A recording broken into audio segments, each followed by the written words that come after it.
promote their growth and mentoring support. Our local business plan competition that was held in August 2020 resulted in 3 top winners. First place winner was Vasanthi Palanivel, Chief Scientific Officer of Seragen, who is also an incubatee of Bangalore Biotechnology Center, who is our partner organization. Our first runner-up was Sudeshna Adak, Omics Research and Diagnostic Laboratories Private Limited. She's also an incubatee at BBC. And our second runner-up was Shanti Mathur, Primed X. Our congratulations to all our winners from last year. Interestingly, our participants shared with us that they would benefit from year-round support of funding opportunities and network connects. With the inspiration from Madan Padki, our current TiE Bangalore president, we launched the TiE Women Special Interest Group on 19th May of 2021. Our mission is to boost the women entrepreneur confidence in business skills, access to finances, capital and networks, training and development. In addition, we want to harness the full potential of our women entrepreneurs to promote innovation, economic growth, and job creation. Here comes the excitement. Madan Padki suggested that we take the TiE Women Entrepreneur Program across Karnataka. We realized that one way to accomplish this is through partnership with the organizations, innovation centers, accelerators, and TiE chapters that promote women entrepreneurship. And with the hope that this will help us offer value to women entrepreneurs across Karnataka. We are excited to have several of our partners participating in this program today. We are committed to organize regular programs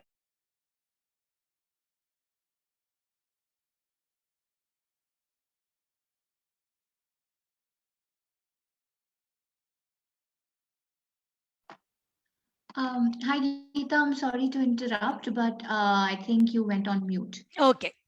So several, I don't know where I missed, but anyway, we are excited to have several of our partners participating in our program in today's program.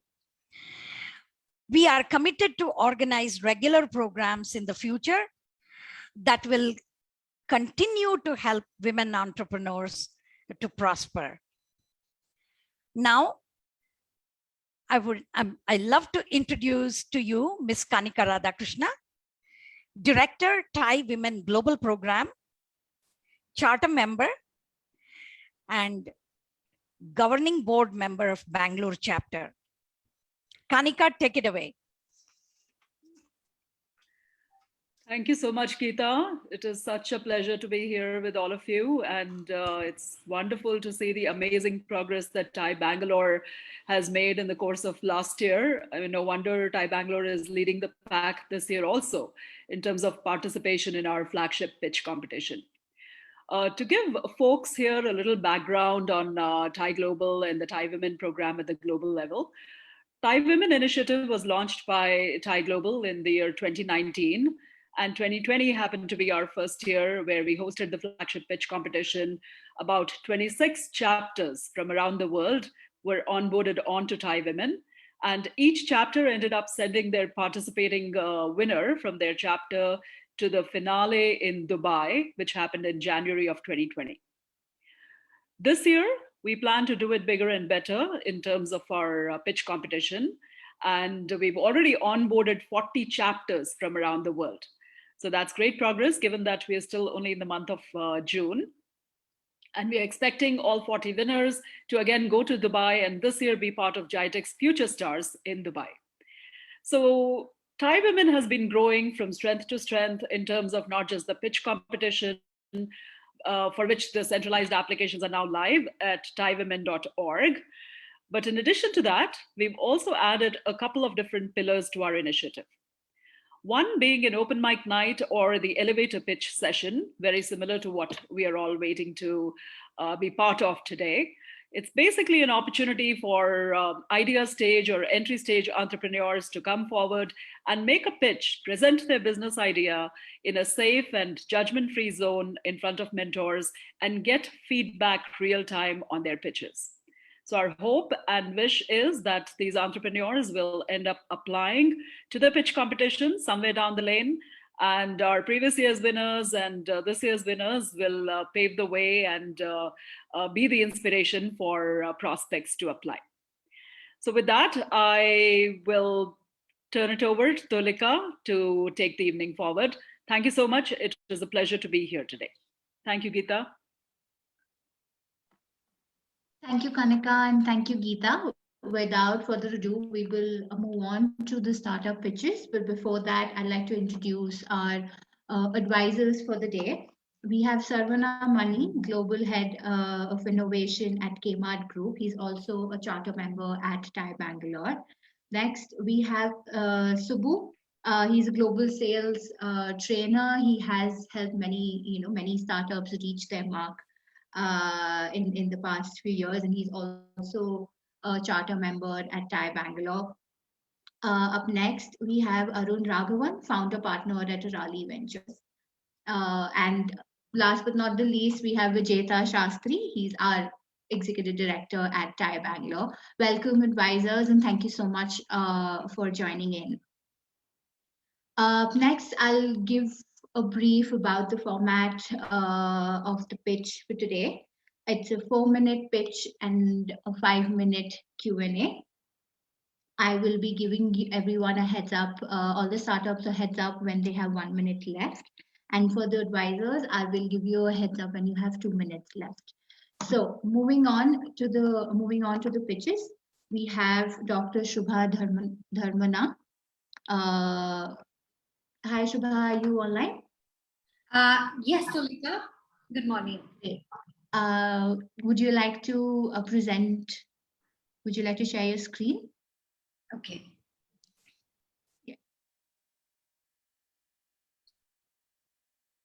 Hello, good morning. Good morning, good afternoon, and good morning to you, Shubha. So great, you can begin whenever you're ready.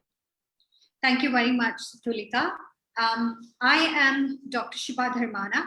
I'm a cosmetic dermatologist in the health and wellness space with more than 13 years of experience in the industry and a UK-trained general practitioner with 2 branches by name Lejeune Med Spa in Bangalore and Hyderabad. The clinics offer currently high-end skin and hair care services such as the Botox, fillers, laser treatments, facelifts, hair loss solutions, hair transplant, etc. that are not only safe and effective, but evidence-based and provided by medical professionals and using cutting-edge technology. Over the years, Lejeune Med Spa has become a reputable brand, treating a lot of South Indian celebrities who have also collaborated and promoted the brand. We have mostly grown without paid marketing so far, but mostly word of mouth and through referrals from friends and social connects. Lejeune has well over 2,000 customers per clinic in its database with an average revenue of 12 lakh rupees per month. With paid targeted marketing and introduction of allied services such as dental and primary healthcare, we are looking at a potential for added revenue. More than this, the brand has a huge potential to grow with the introduction of Lejeune skin products. The skin products is a $130 billion industry, growing to a further 30% by 2025. Doctor-formulated skincare products are fast disrupting this segment and will be the future that people will trust more and have confidence to buy that will give them more value for money. Lejeune skin products are doctor-formulated, science-backed, products that will be the first of its kind of luxury skincare and competing with very few such other brands in the world. These products will be game changers because they are safe and effective. They are science-backed, they're doctor-formulated, research topical actives, plant-based extracts, and fragrance and toxin-free that will change and the way your skin looks and feels, and can easily be a replacement for cosmetic treatments done in a clinic or be a maintenance alongside such treatments. Lejeune skin products have been researched, formulated, tested, and are already undergoing production. Branding, psychology, artworks, bottling has been completed, and we are awaiting the outer packaging licenses and regulations. We intend to sell 120,000 units per year per country with an average price of £15. Our annual projected revenue is $1.8 million per country, and we want to expand and sell in 5 countries across the world, such as UK, USA, Canada, UAE, and India. We hope to reach a targeted projected revenue of $10 million per year with profit margins of 400%. The range currently has a cleanser, a toner, day serum, night serum, sunscreen, a clay mask, and we'll soon be adding home care beauty tools such as jade rollers, gua sha tools, home use microneedling tools, as well as male skincare Hi, products. Shubha, I'm in the next sorry to interrupt, but you have 1 minute left. Looking at this potential for growth and revenue that the products can make, the skincare products becomes a critical component for the growth of the brand, while the services part provides the credibility and the platform to launch the products. Growtherata Bangalore has played a huge role so far in changing my mindset for scaling up and the growth. And I'm thankful for the tools and coaching that's being provided by them. Thank you.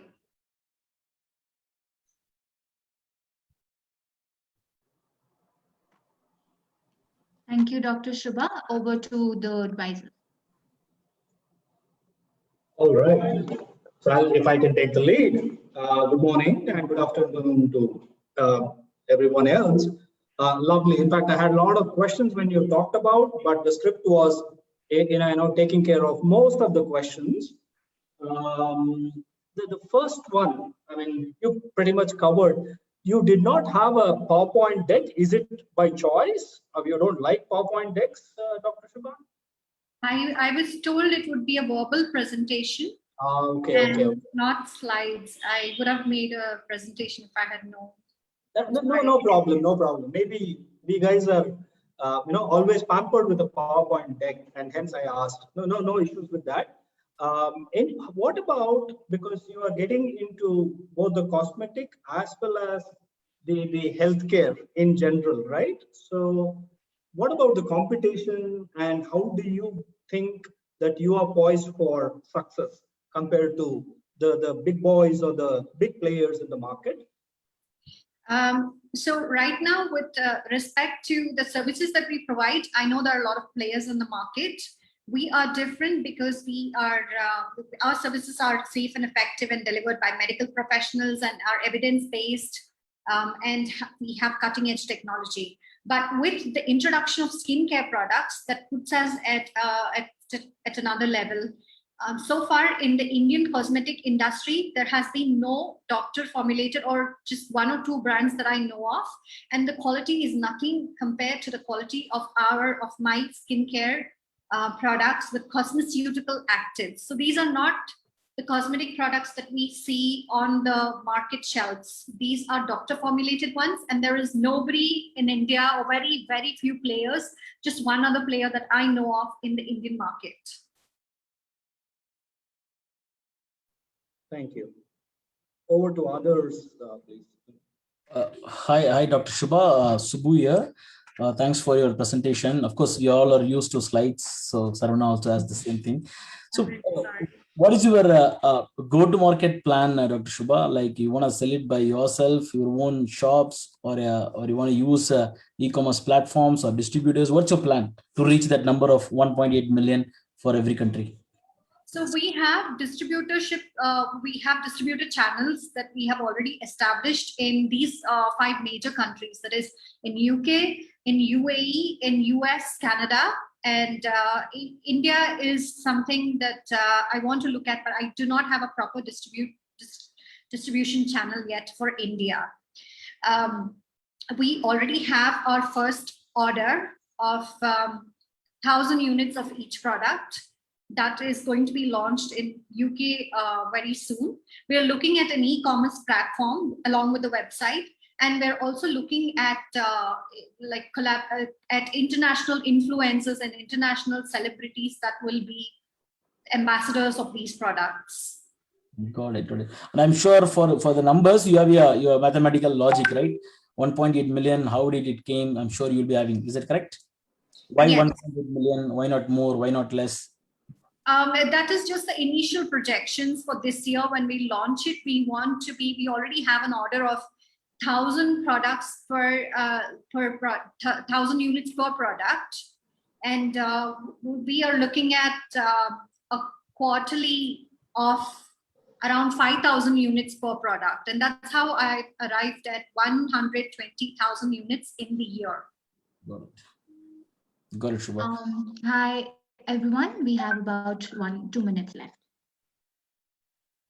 One last question, Dr. Shubha. Like I'm sure for each country, I'm assuming you are having a different plans of reaching customers, or is that the same? Because each country has its own plus and minus. For example, getting into US is not an easy one, right? Same for UAE, and I'm sure you will be having a plan for each country. Specific plans you will be having. Is that correct? That's correct. We're working with a brand consultant at the moment who's advising on these points. And I want to really specialize in skin of color. So because I'm of Indian origin and we have this beautiful skin tone, skin of color, and there's a wide variability even within this skin tone, I find a huge potential for growth across these countries. These countries have a lot of ethnic population with skin of color. 90% of these countries have skin of color, and that is what I really want to specialize in. It's not that it cannot be used by Caucasians, but skin of color is where I want my specialty to be. Thanks, Doctor. Yeah, just one question, Dr. Shubha. I mean, you mentioned that you got an order for 1,000 units of each. This sounds like someone who's taking an order and reselling. Is that a fair statement to make? Is it a distributor who's given you orders? Or is it a retail chain? I mean, what's the kind of customer that has given you orders? So this is although he claims to be an investor and he wants to invest in this business and has given me that order, I see him more as a distributor and a dealer at the moment. And I want to have several such dealers all across the world. He wants 50% of the share from the profits that we make from these, 6,000 units.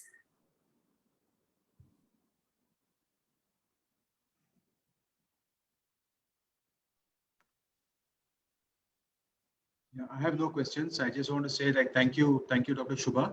And also you can share your information on the Zoom chat as well, so that we know more about you, your PowerPoint, whatever you want to share, go ahead and do it. So I don't have questions. If anyone else has something to say.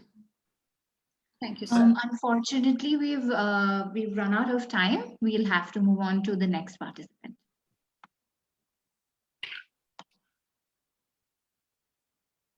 Okay, great. Up next, we have Geeta Krishnan from Fragrant Kitchen.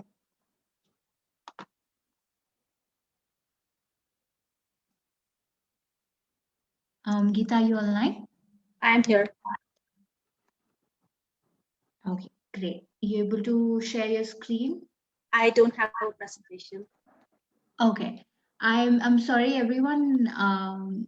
There must have been some miscommunication on the deck, but then I think Dr. Shubha did a fabulous job at articulating everything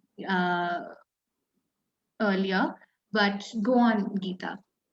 It means that everyone who pitches has to keep smiling for the entire 4 minutes. That's the challenge. Yes, absolutely. So smiling isn't going to be very difficult when you're speaking about something you're so passionate about, right? It comes naturally. Well So said, I'm- Geeta. Thank you. Go on. My name is Geeta, and I've been baking for over 30 years now. Everything that I do, I learned by myself. I haven't got any certificates to, show.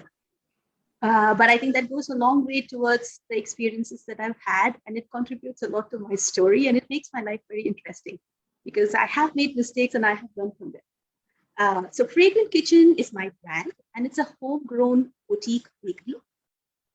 We started way back in 2010 from home, and we got to a point where we could not bake out of home anymore, and we had to shift out to a commercial space in about 2 years, 1.5 to 2 years time. And from there, we have shifted now to a 2,000 square feet manufacturing unit. So what Fragrant Kitchen specializes in is we bake with no preservatives, no additives in any of our bakes. They are made against order, and they are made today and delivered to you today. So that is the specialty, that is the USP of the brand. We bake a wide range of bakes, including international and Indian breads, a lot of cakes, tea cakes, pastries, birthday cakes, etc. A wide range of cookies, a wide range of rusks, and a lot of snacks as well.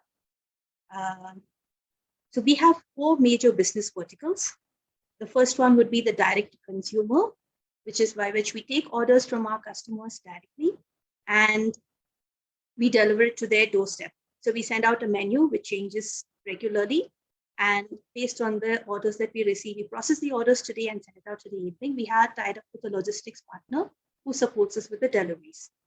That's my key integral money-making vertical.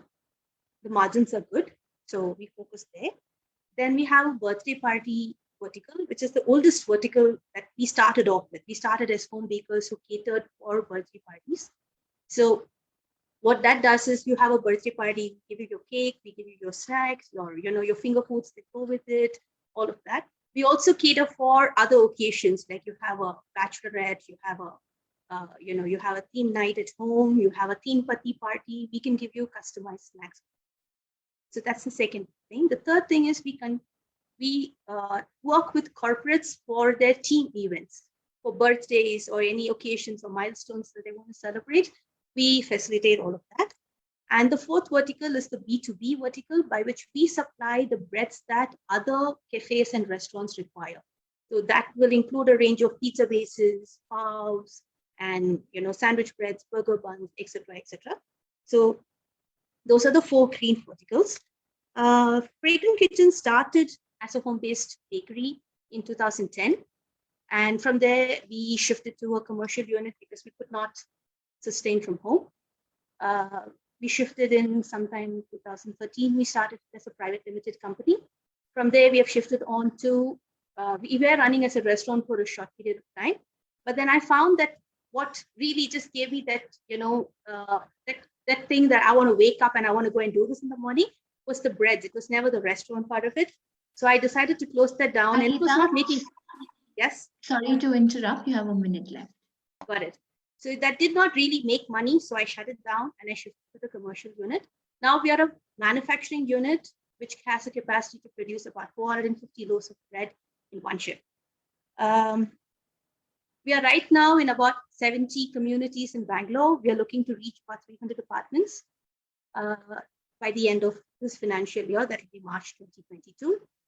We are doing an average sale of about 7.5 to 8 lakhs per month. I'm looking to double it by March 2022. 2 things. Third thing is we are already tied up with MyGate and a couple of other marketplaces like that, which are popular in Bangalore. So that's like slowly picking up now. We are looking to go forward and tie up with Amazon and other e-com players for our long shelf life products like the rusks and the cookies. Being in the growth rater has actually opened up a lot of channels for me with all the coaching and has given me a different perspective on numbers. While before I would have looked at it and I would have been like, oh, I can't do this stuff. Now I'm actually very comfortable working with numbers. So I'm really grateful for all the coaching and all the support that I've received over the last few months there. So going forward, Hi, Geeta. I'm Yes. so sorry to interrupt again, but the time is up. We can cover up anything that you have missed during the Q&A. I Okay, covered great. everything. Okay, great. Over to the panel.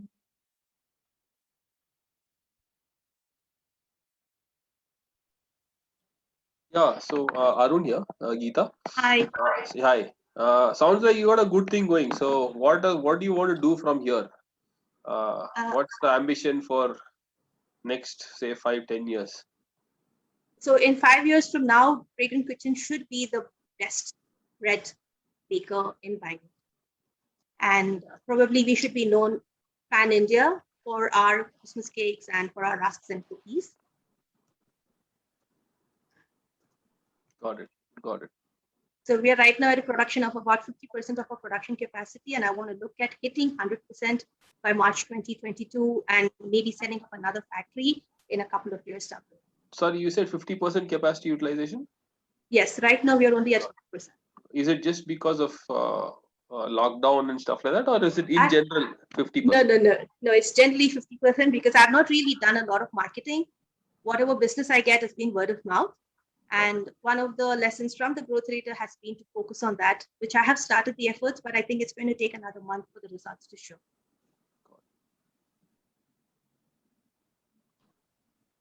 Great. So Geeta, you were smiling 63% of the conversation. So you are a first class on smile, by the way. Thank you. Lovely. Good to hear the story. Because most of the time we are more on a startup versus a small business, right? And I mean, each has its own strengths and weaknesses.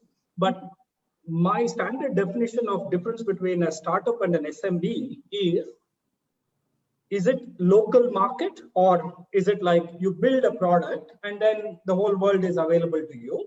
But in your business situation, it's like, as you were telling, is either it's Bangalore or within Bangalore, hyper focused on say Whitefield and things like that.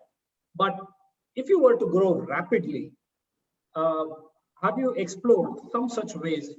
It could be franchisee, or probably you could help in various places set up a replica of all this, right? It can be, you can own it still.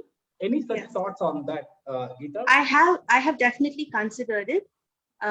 My biggest challenge would be in training people to bake the way that we do, because we do not add anything to any of our bakes. And most people come with the mindset that if you don't add it, the product is not going to be good. So if I can overcome that challenge, that is something that I would definitely consider. Awesome. Because as startup guys, right, we want to grow fast, right? 2x is so boring, right? Either we fail also spectacularly, but so that, I mean, there is an opportunity, according to me, to go big. I got that. Yeah. Thank you. As panelists, we have about 2 minutes left. Yeah. So Geeta, I understand you're catering to both B2B and B2C, but do you have any specific focus for the next 5 years? I'm going to spend or invest or grow more on my B2C, and do you have any logic for that? Is there any specific? Yes, I have. Yes, definitely. I'm going to, at least for the next 3 years, I'm definitely going to focus more on the direct to consumer business, because I think it's important that people understand the quality of the breads that is available in the market against what Fragrant Kitchen makes available. And I think it's important that people make a conscious choice to choose the right kind of bread. So my focus is going to be on that. And also the margins are far better in the D2C segment than it is in the B2B segment. I agree with you, Geeta. I agree with you. So when there's a clarity of going to B2C, the moment we say B2C, then marketing and branding plays a major role, right? Yes. The world should know your brand. So do you also any thoughts and thinking about how you want to reach the customer to tell your brand communication? So any thoughts on that, Geeta? I have reached out to one of the PRs in Bangalore. She works a lot with food businesses specifically. So I am in conversation with her to see how we can work together. We have to figure out the commercials and then go forward with that. But that is something that I need to do. I also need to connect with somebody who's in the branding business, because my packaging can use a lot of help. Excellent, Geeta. If you're already doing that, great, Geeta. Excellent. Thanks. Geeta, you're doing a great job. If in 30 seconds, if you can tell us what can we do for you? You have Saruna, Mani, Subramanyam, and Arun here. And of course, I'm also there as part of my team. What can we do for you? 30 seconds. I'm looking for mentoring, and I'm looking for connects mainly. Got it. So go to market and you want some business, technology, mentoring, etc. That's what you're looking Yes. for? Yes. Fantastic. Fantastic. All the best. Thank you. Thank you, Geeta, and thank you, panelists. We will be moving on to our next participant, Richa Chatta from Linology.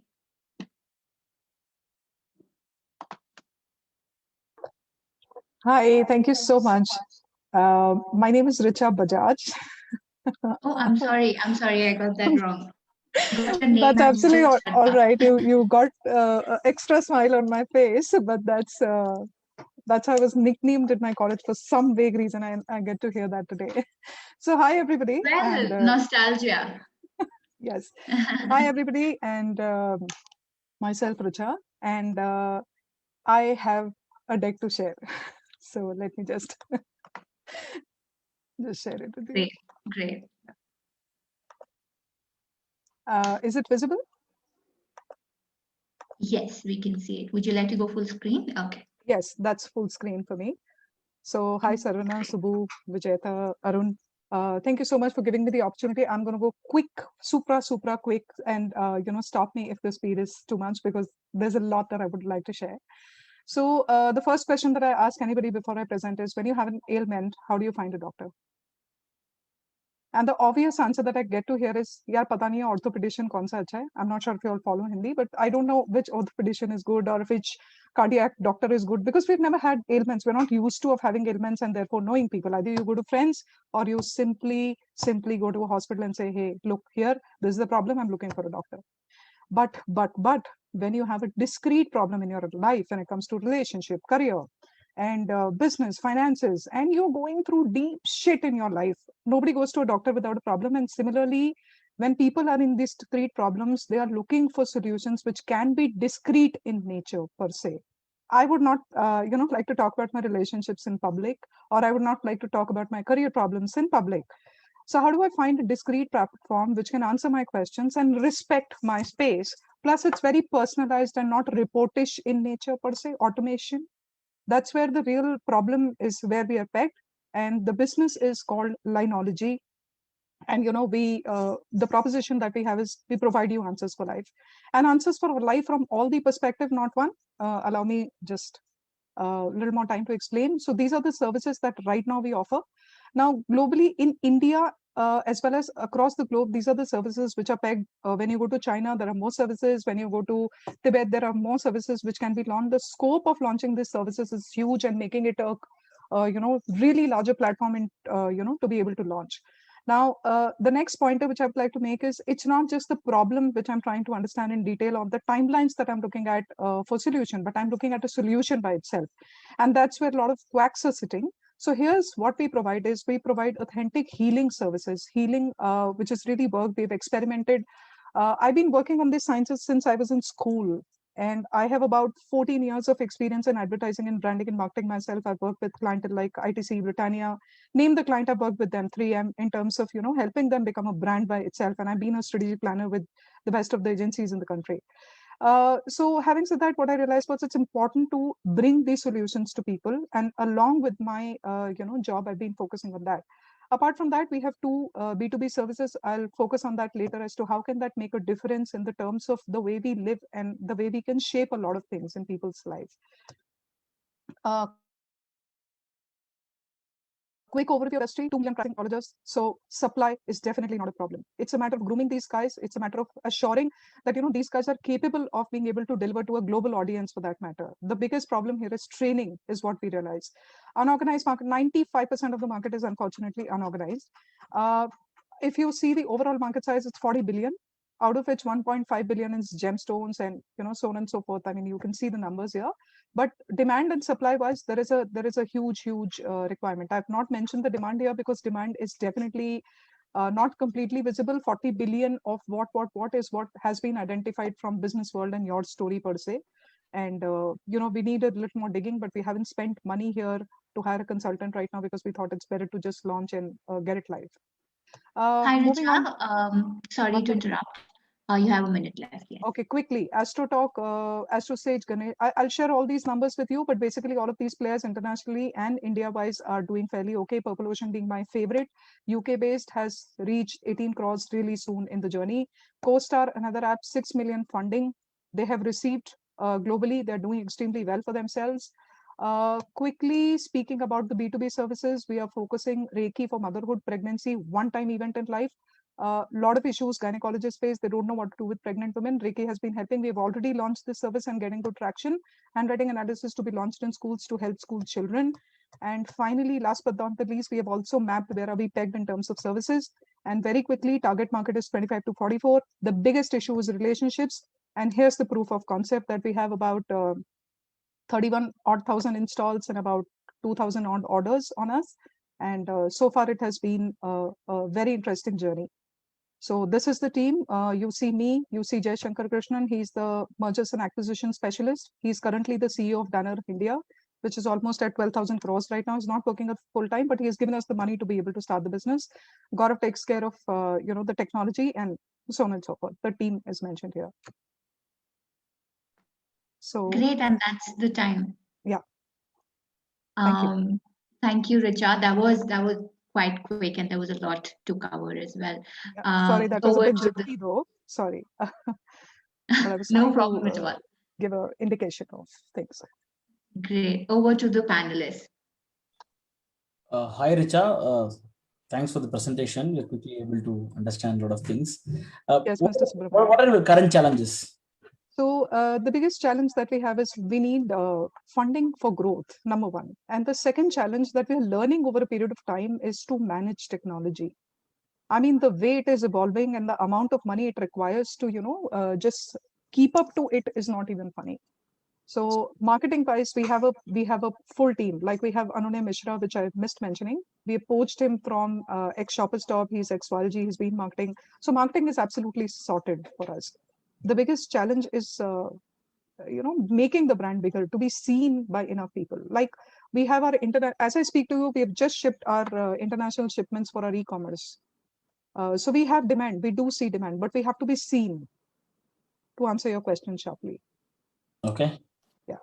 So you're already working on the funding and the pitching it to people. Yes, we are, and definitely I would need your guidance also to see, because a lot of places we go to, the couple of comments that we get to hear is, hey, you guys are too dynamic a business. We're not very sure.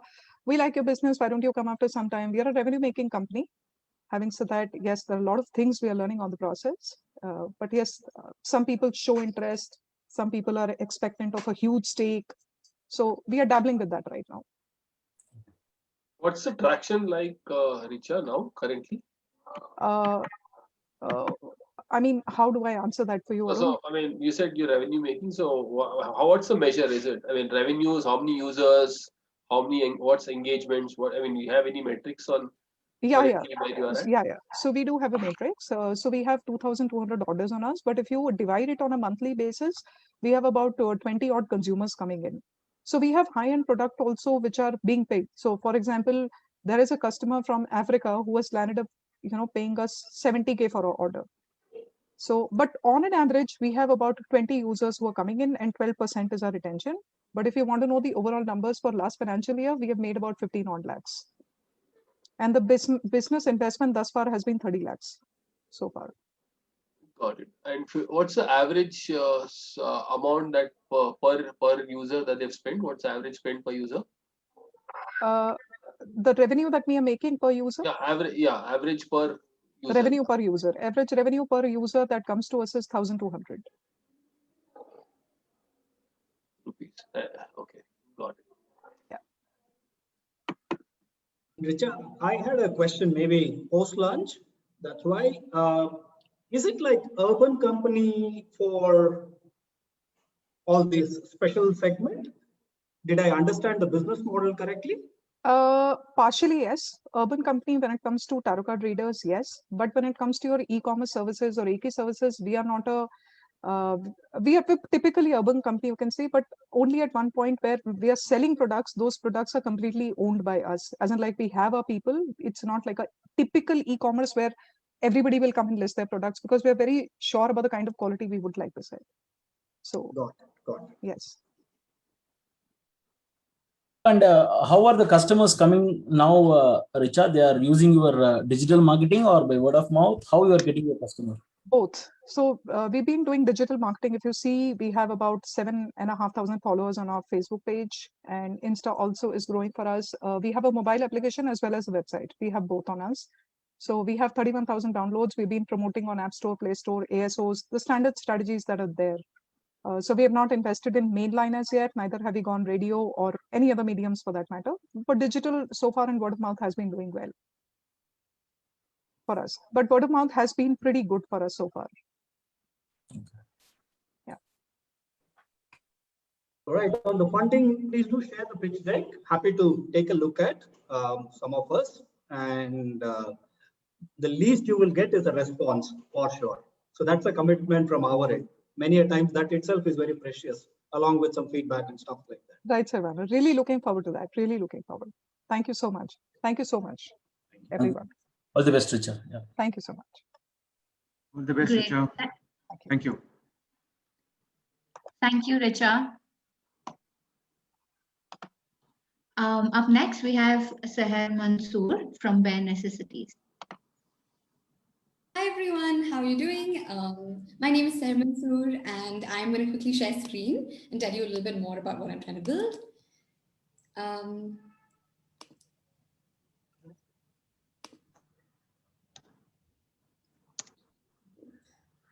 So I think my view. Great. Okay, hang on. I'm just going to change the view on Zoom. Actually, I'm wasting time. So let's just jump right into it. I'm Seher Mansoor. I'm building Bare Necessities. We're a sustainable business based out of Bangalore. We have an amazing team with 35 years plus of experience. I worked at the World Health Organization in Geneva prior to building Bare Necessities. I worked in the sustainable energy space. I'm most recently an author of a book called Bare Necessities: How to Lead a Sustainable Life. We have an amazing team who have worked in the startup, Amazon, had mergers of tech startups in Canada, and really understand the authenticity of supply chain systems, looking at the food supply system, but also transitioning that into what we're building here at Bare Necessities. We've had a small seed round led by Social Alpha and some other individual strategic investors. We're currently raising our next round. But what we're here doing is reimagining waste. We all know that we currently live in the largest global garbage crisis of our lifetime. Every day, you and I are confronted by the waste on the streets. We know we're living through this waste pandemic. We know that all of the plastic bottles sitting on this planet are going to outlive all of our great grandkids and are going to be on this planet for about 700 odd years. And the FMCG industry as we know it has not evolved in the past 30 years. Plastic packaging is just synonymous with consumption these days. And here we are trying to build more awareness on sustainability and create amazing high quality alternatives. Of course, we know the clean beauty space is just really exploding, and I'm not going to go into all of this since you all are already veterans. But what Bare Necessities is trying to do is we are building zero waste products and sustainable products, but we're also having an educational lens on what we're doing. So this is just little glimpses of snapshots of our manufacturing team. So we're building all natural products. All of our packaging is completely recyclable, reusable, or fully compostable. We source ethically from other small vendors who have the same values, whether that means cocoa butter from a chocolate making company in Oroville. And we have a completely woman-run manufacturing team handcrafting all of the products. So far in the personal care sector, we've sold about 50,000 units of products. We do a lot of personal care, home care, and lifestyle. So personal care is everything that you use in the bathroom when you wake up, a compostable bamboo toothbrush, handcrafted soaps, tooth powders, things like that. And then the home care category consists of detergents. We've also had several successful bulk gifting partnerships, especially around Diwali and Christmas, such as Sony, Nicobar, to name a few. So in terms of our competitor advantage, all of our products might not be as accessibly priced as the Unilever alternative, or not as expensive as the Forest Essentials of the world, but all of our packaging is completely plastic free. We're accessible on the price point. We also have approaches of employee engagement. We have an amazing woman-run manufacturing team, have lots of transparency in how we make everything, and have a holistic approach to products and services. In terms of education, we think that education is a huge hindrance to make sustainability, accessible. So what we're trying to do is change behaviors at scale, and we're doing this through our online zero-waste courses. This is honestly something that we had been already seen as a leader in the space, and that's why we wrote the book, and we've been doing lots of talks and workshops and creating a community around sustainable living. But this is a great way to make a product that's extremely highly scalable and extremely high margin. So in this year of the pandemic, when we couldn't really sell our products all around India, we tried to spend time on creating all of these online courses that can be accessible to everyone. So they're self-paced. We have lots of DIY videos, do-it-yourself videos. We have expert insights, a certificate of completion, a bunch of case studies. So these are just... Hi, Seher. Sorry to interrupt. You have a minute left. Yeah. So some of the courses that we have in the pipeline are on circular economy, sustainability. These are some amazing partnerships that we have lined up as well. So where we are currently, we have 2 courses, and we're looking to create 10 courses over the next 5 years. Currently, our business model is B2C and B2B, but primarily in the B2C space because the margins are great. We have some great organic SEO, and also we have great margins that we don't have to share with other third parties. So that's currently winning for us. But as we scale, we also want to be accessible in the food halls of the world, the nature food baskets of the world, be more accessible to big companies and things like that. So far we have 30,000 plus customers. We've been extremely capital efficient. We've only raised one small seed round of 1.3 CR in 2019. And we've grown all of this in being very, very lean and smart about how we use everything. Our revenue is has 2x every year. So from 29 lakhs to 49 lakhs to over 1 CR this year, and we're looking at a 3 crore run rate next year. So in terms of the money, we're looking at launching new SKUs, looking at getting some EcoCert certification, which is an international certification available in 86 different countries. We've already applied for our B Corp certification, which is only 4 companies in India have the B Corp certification at this stage. We're looking to really kind of enhance our manufacturing facility, increase our marketing ROAS, hire some business development associates, and increase sales all across. This is just a snippet. I'm so sorry, but the time is up. We can take up anything that is left over during the Q&A. Would that be okay? Okay, great. So lovely.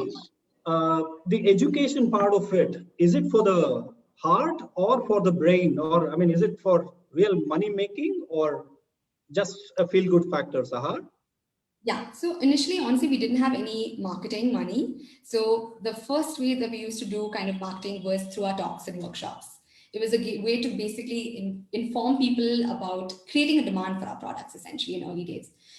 So whether that was me doing talks at Google and Facebook and Microsoft or whatever it might be, or schools, etc. And that has led to actually a revenue model where people actually are paying me to come and do talks and workshops for them. And then again, that wasn't so scalable because sometimes on World Environment Day, for instance, I'm required in Hyderabad, Delhi, Bangalore, all at the same time. So we decided, why not create a product, which is actually kind of inspired by the book, create one thing that is for once, but completely replicable. And with the era of online education, we developed all of this content to be accessible. And that's also been a great source of revenue during the pandemic, when logistics has been unpredictable and lots of hindrance in logistics systems. One follow-up point, actually. So in my previous avatar, I used to be with Future Group, and that's where, and I used to share the same campus as industry/Mother Earth brand, right? So the reason for this success has been selling the story at the UN and the World Trade Organization level, and because of which one of their customer brands was IKEA. So it's sort of, I mean, many things in it, right? The story and the bigger picture, because you go bottom up, it's an uphill journey, right? And many people can come and crush us. So how do you see that? And do you see any synergy with Mother Earth? Happy to introduce, if at all it has not been done yet. Sure, I haven't connected with them, so I'd welcome that introduction to really learn more about how we can do better as well, and if there are any synergies.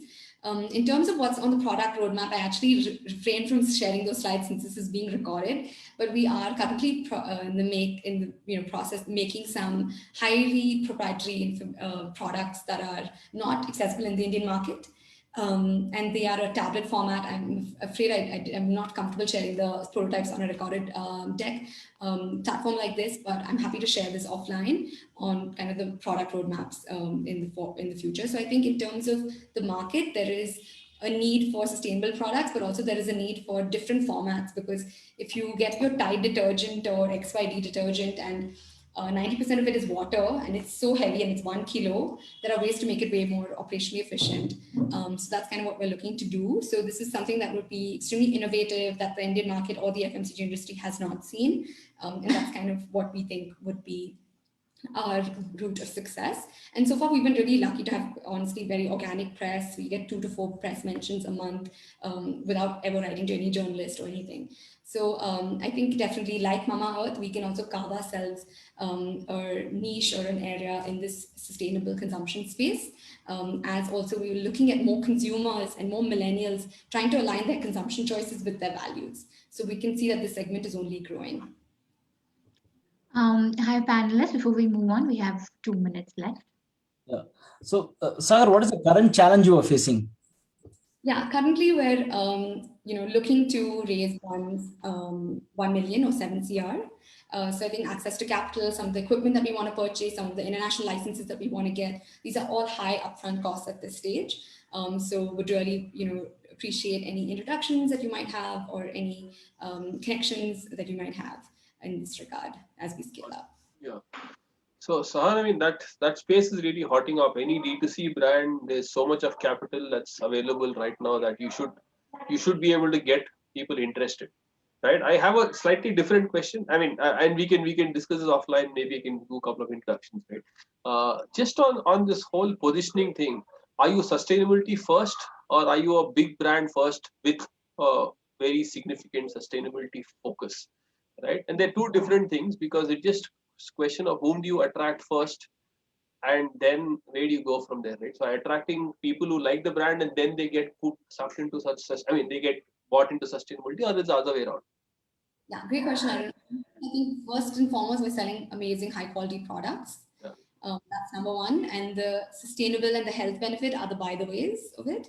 And the byproduct. So actually our first cohort of customers were really actually young mothers who were very conscious of the ingredients in the personal care products, who were really looking at the labels, highly educated. Actually now, that was in 2015 when I was doing it on the side, but now it's kind of age agnostic, gender agnostic. We see more and more people who are not fitting into any of those very specific categories who are being our consumers. And I think that's just a testimony to see how the industry is growing. And I think health may be a benefit for few, environmental may be a benefit for a few, but first and foremost, we're building amazing high quality innovative products. Yeah, I mean, that makes sense, because the sustainable first products tend to be attractive to a very limited set of people, right? And you want to broaden. So when you want to broaden, you have to say you're a great product first, and then, by the way, you're also sustainable. And that's the position. Yeah, great. So that's all I had in terms of questions. Thank you, Arun. Thank you, Seher. That's the time, unfortunately, but you can always connect with the panelists offline. Amazing. Thank you so much for this opportunity. Really appreciate it. All the best, sir. Yeah. Thank you. Great. Up next, we have Lata Damle from RT Med Biotech. Hello, everyone. Hi, Lata. Good evening. Can you see the presentation? Yes. Yeah, okay. I'm a very poor speaker, actually, and over that I was given only 4 minutes, so I don't know how I could impress anybody. So with that, I thought actually I would just introduce myself and my company to the people around, and not much of business and things probably. So we are a startup company at BBC. Basically, our focus is drug discovery. I'm an Ayurvedic physician. Did my post-graduation in plant pharmacology, and then went on to do the fellowship in medicinal chemistry. So having the background of chemistry and pharmacology, I could actually make the Ayurvedic medicines or traditional medicines more effective, and with unique methods of extractions and standardization and things like that. This all started at a dinner table when some of my allopathy friends asked me when, see, we work with evidence-based medicine, whereas yours is all humbug and there is no evidence to those medicines. That is when it struck, actually, is it my own responsibility to make an evidence base for the treasure that we have inherited? Isn't it actually the responsibility of every scientist to carry on with the research and ensure that this medicine either works or not? So this is when I started and building up a team. Of course, we were. Hello, am I audible? Yeah. Of course, there was little difference probably with our approach also. Something I would say, seeing beyond the obvious. See, for example, if plants can resist sunlight for years, there should be something protecting from them, from the harsh sun. In fact, when we got deeper into that, that's what the chemical called cinepoil malleate and similar ones which are present in the leaves of many of the herbal plants, we have been able to extract and make a sunscreen out of it now. And which is more, safer sunscreen for that matter. Similarly, if you can see cucumber, it can stay in the atmosphere or the hostile environment for such long years, time without getting any microbial assault. How can it do it? It's only because of the antimicrobial peptides that it has on its skin, actually. So can we use that for our use? Now, that's how it all started, and I started building the team. And building the team had to be from building the library of molecular chemistry of the nature. For example, we have to date, we have the largest library of plant chemicals. We have 4,08,000 molecules, largest in Asia actually. And we have been able to target this in virtual system biology, target it in various disease targets. When I say research, it's not like when I say wound healing, it's not just apply the ointment and see before and after, that kind of research. When I say research, we will be actually looking at the chemistry of that molecule, chemistry, whether it binds to the GSK inhibiting target or any other target of importance in inflammation. So this is how we build the team with bioinformatics, chemistry, and mol biology. For mol biology. Hi, Dr. Lata, sorry to interrupt. You have a minute left. Yeah, we have been incubated at BBC, and this is we have been doing. Of course, we have been the elevator winner, BIRAC, all these accomplished. We have been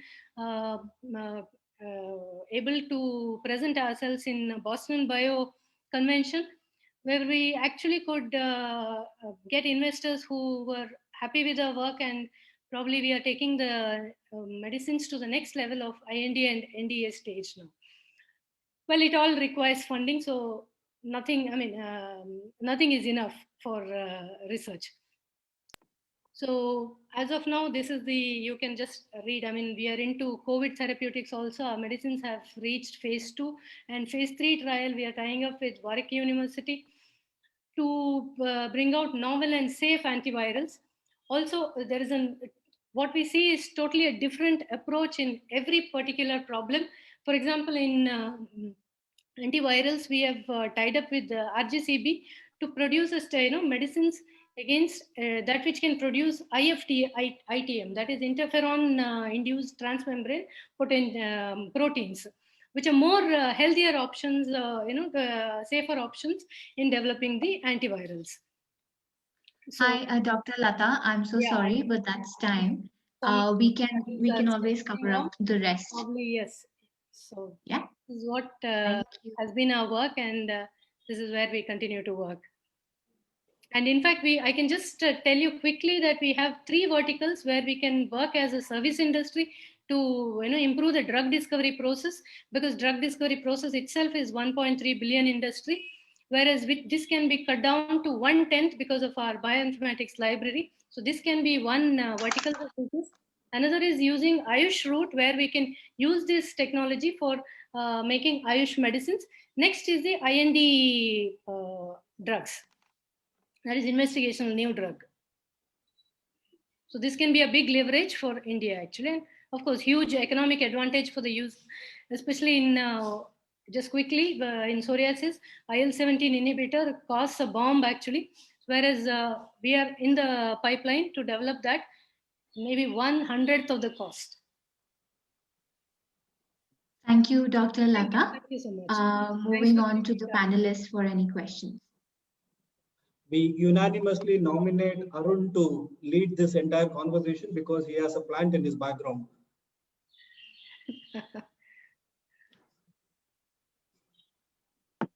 That's I shouldn't have turned on the video. Anyway, so Lata, I mean, because he has a lot of oxygen supply now. yeah. So just a so what are you looking for? What are your 2-3 priorities, key priorities now, and where and what kind of help are you looking for from external? It's just funding, and networking.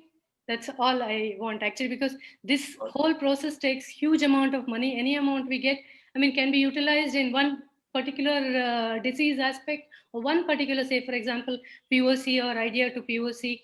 You know, specific projects like phase 2 trials of this one. We can't keep, of course, we do hit the government funding quite often, but if we can get an investor who can also productize this, that is another. Got it. So yeah, so my only remark on that, and I'll leave it to the others also to comment, is that see, it's a very different kind of funding that you need to go after, right? It is largely, it's not the typical venture capital kind of funding. It is not the typical angel investor as well. It is someone who basically sees potential in what you're doing, who also believes that there is an opportunity, and is largely looking at funding more.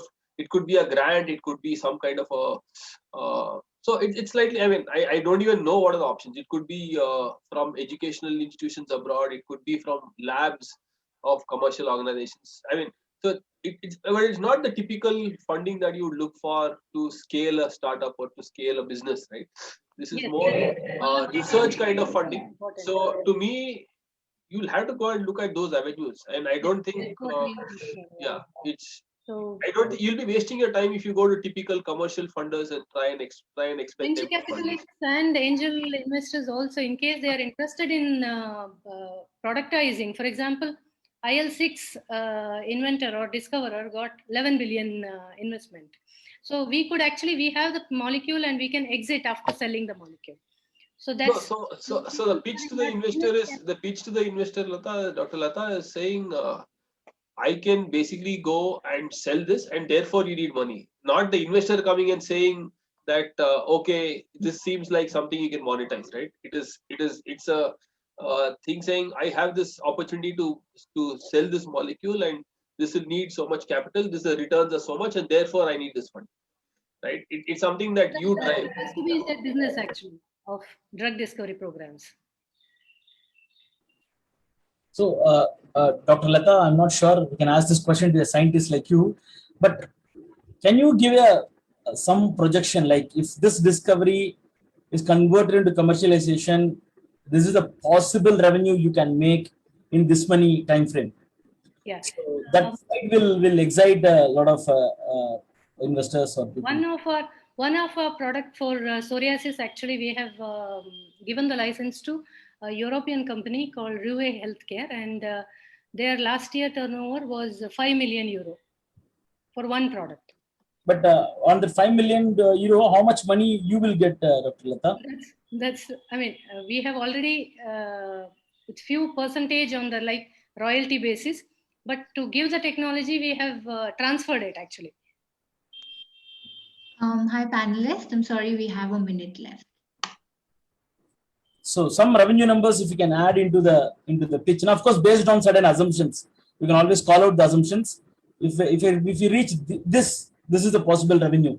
30% of them is ours actually. Yeah, so that kind of numbers is what I'm looking for. Also, I mean, through your contacts, we could also have collaborative research, of course, with academics also, with many universities of your, through networking basically. Right.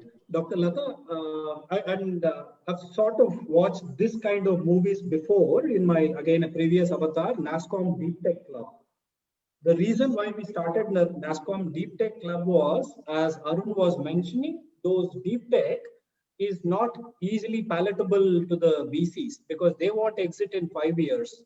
And this is not a 5-year game at all, right? At least in the high level spirit of it.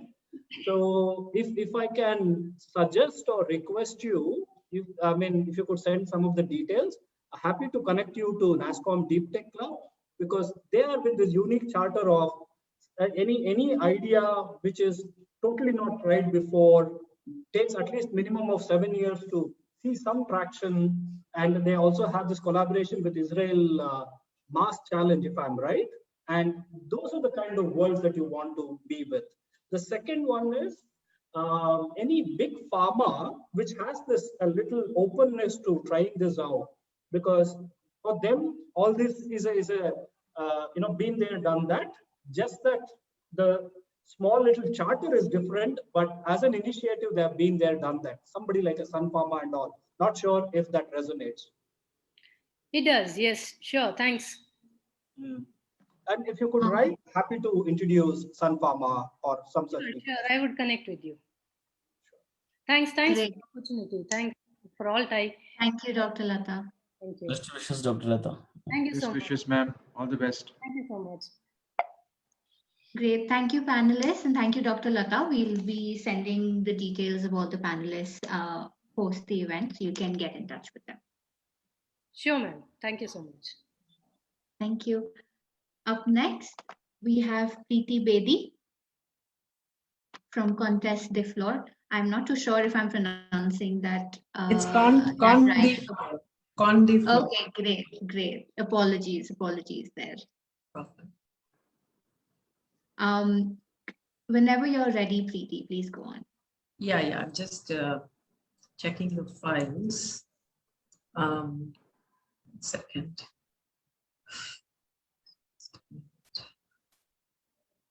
Do I go to desktop file? Just a sec, I'll just put it on cloud.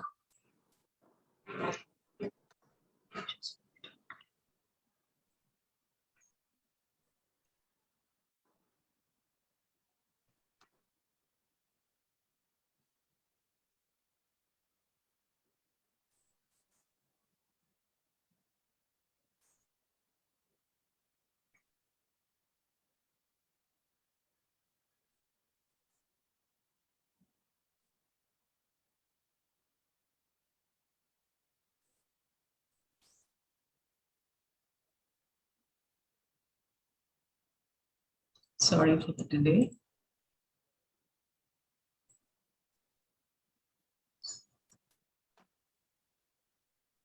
Are you able to share your screen? Yeah, I'm just going to the files.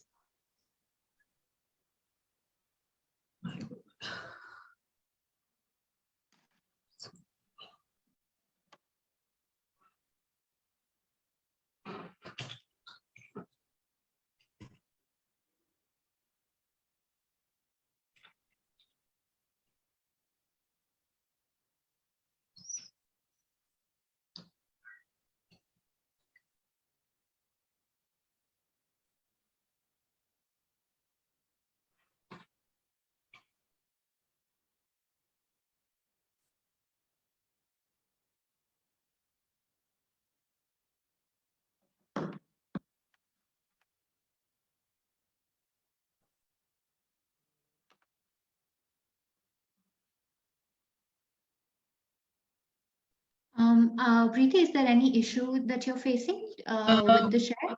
I'm just trying to go to OneDrive. So I'm just, yeah, I got it.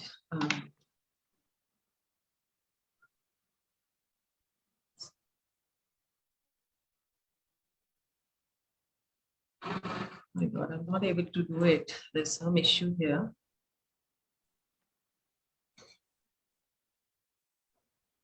Preeti, you want to just send it to Tulika? Maybe she'll try to present it. You want us to help you with that?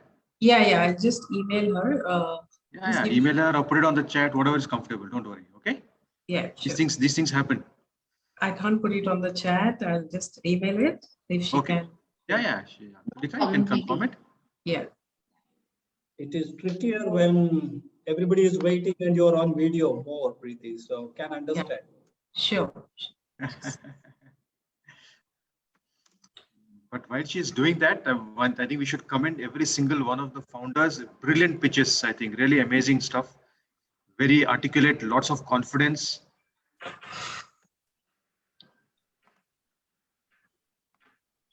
And since we are also on Facebook Live, Sarana, you have promised to help each and every one of them with contacts, investor connects, go to market. Since you also are part of Kmart, if anyone is into retail, you're also going to help them to get some very nice paid POCs, etc., etc. Absolutely. Especially for those lovely products, I need samples. I'm available in MG Road on Saturday, 4 o'clock. Lita, could you please send me your email ID quickly? I just did, Preeti. Did you get it? Yeah.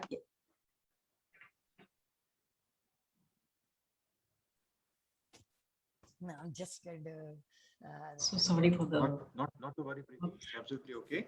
Are these the products that you're selling that's in your background, in your screen at the back? Yes. Awesome. Beautiful. Thank you. This is just specifically a Sarana, just to let him know that these are the products. Yeah, right. For receiving orders, receiving gifts, we are open on Sundays too. Yeah, I've sent Tulika. Could you please? Vijeta, as a housekeeping item, if I can ask, how many more pictures do we have so that we know how to keep up the tempo or the energy? Yeah, I think Tulika will answer that. Tulika, how many more pitches do we have left along with Preeti? We have 3 more with Preeti. Thank you, Tulika. So let me start. Well, I founded this company last year. It's a private limited company, but I have been working on the product since 2017. So this is a complete range of products, and I keep adding based on the demand. And last 2 participants have actually summed it up what I have. So I will focus on the business part because they are also environmentally friendly products like soaps, scrubs, creams, teas. Then I have candles, incense.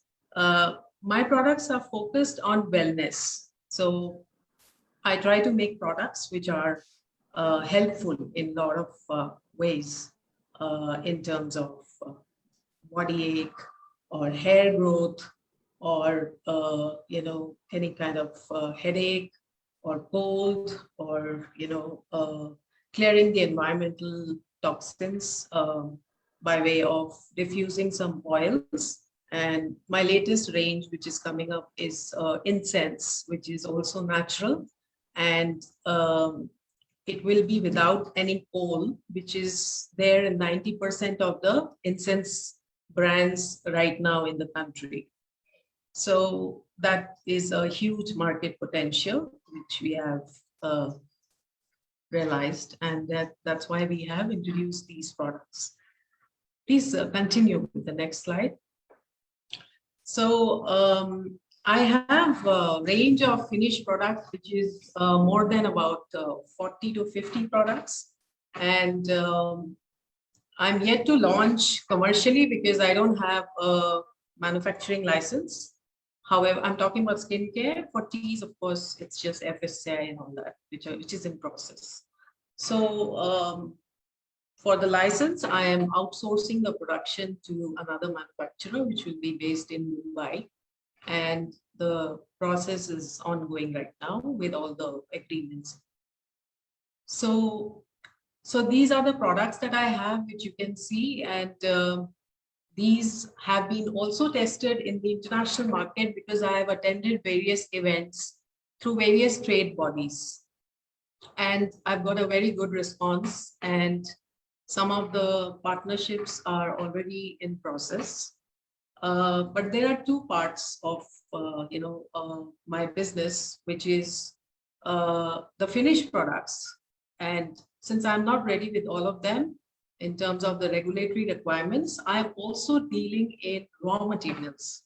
So for instance, I have a bilateral trade relationship with an African company, and that company supplies shea butter and cocoa butter exports to India. So I found her a reseller. Similarly, she has found me resellers in African market for essential oils and butters. So the Indian butter will go to the African market, and the African butter will come to the Indian market.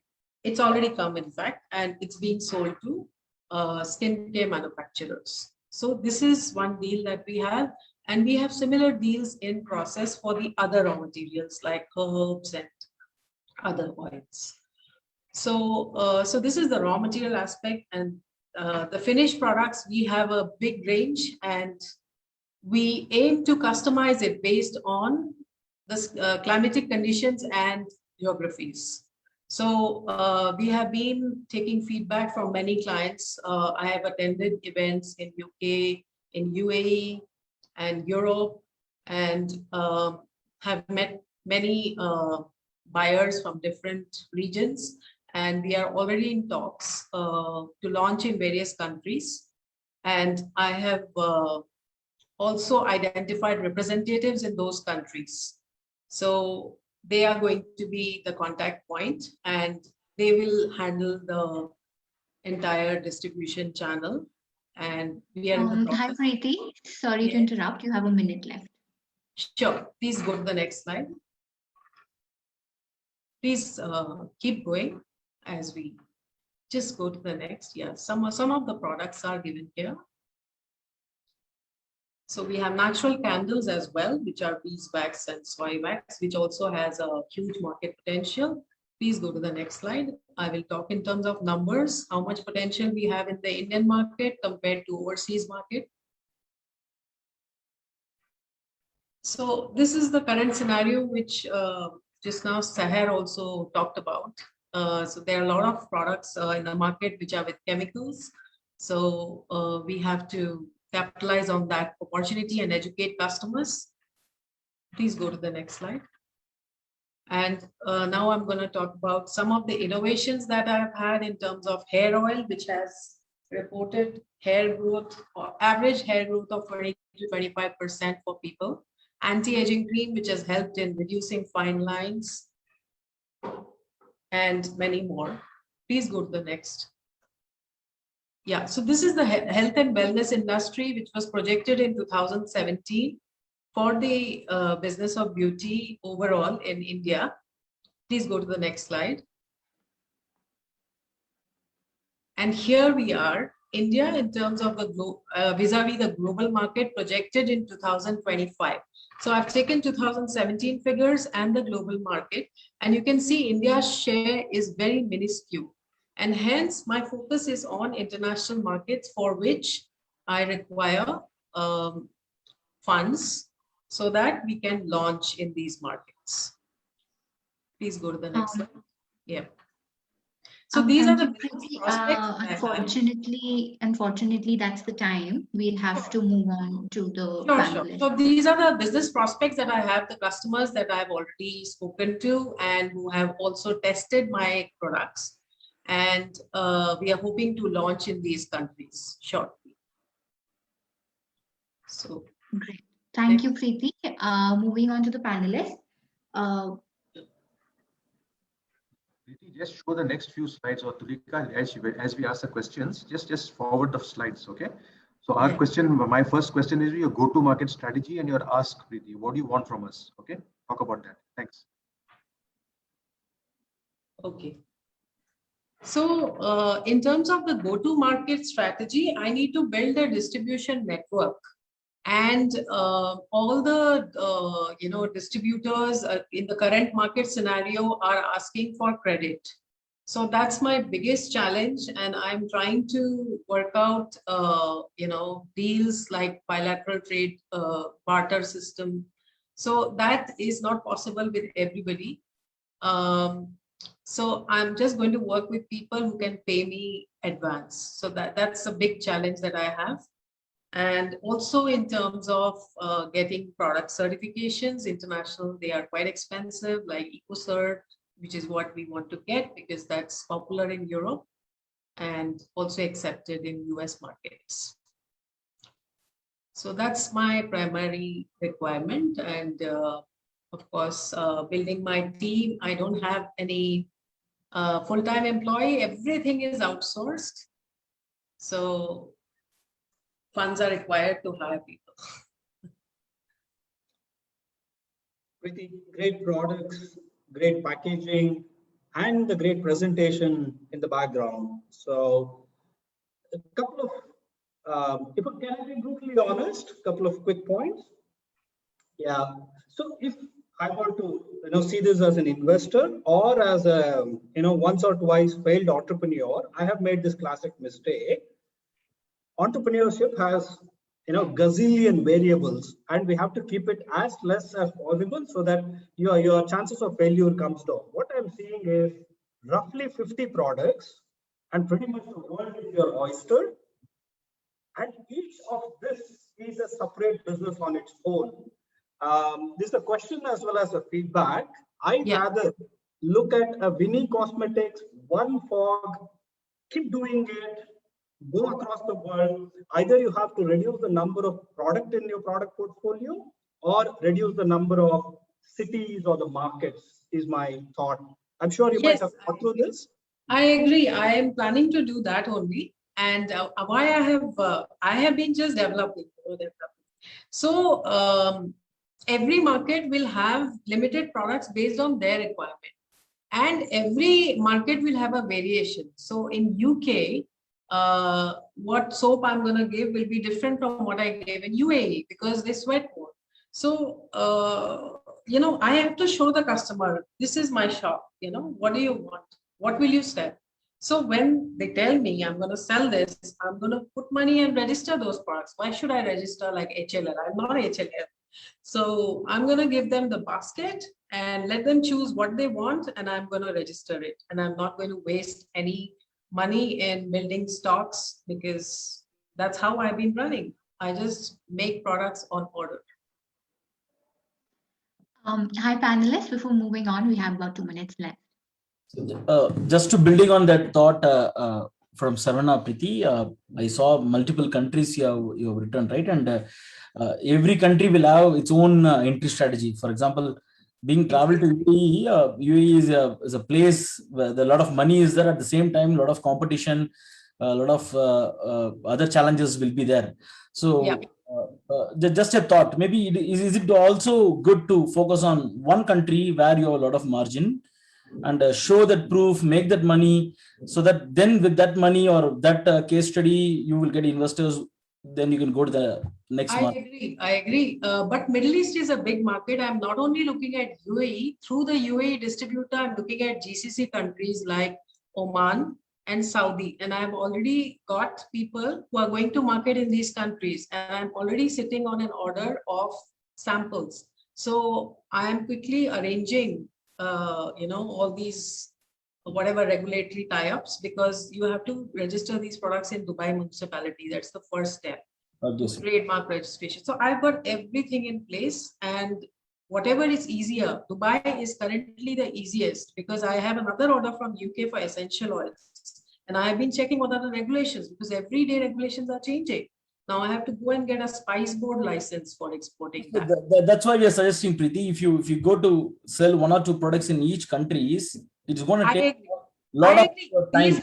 These customers just came on its own because these are through referrals of my existing clients and also through the events that I have attended. So I have been working on it, but we will look at all angles, what is feasible. So we're looking at more buyers from UK so that it works out for me. Otherwise, if I ship only essential oils, I'll be in a loss, few. So that's where I am. Hi, panelists. Unfortunately, the time is up. We'll have to move on to the next participant. Thank you so much, Preeti. We will send in the details and you can get in touch with them offline. Thank you. Thanks. All the best, Preeti. Take Thank care. you so much. Thank you for your feedback. Thank you. Thank you. Up next, we have Anita Seth from FemBuddy.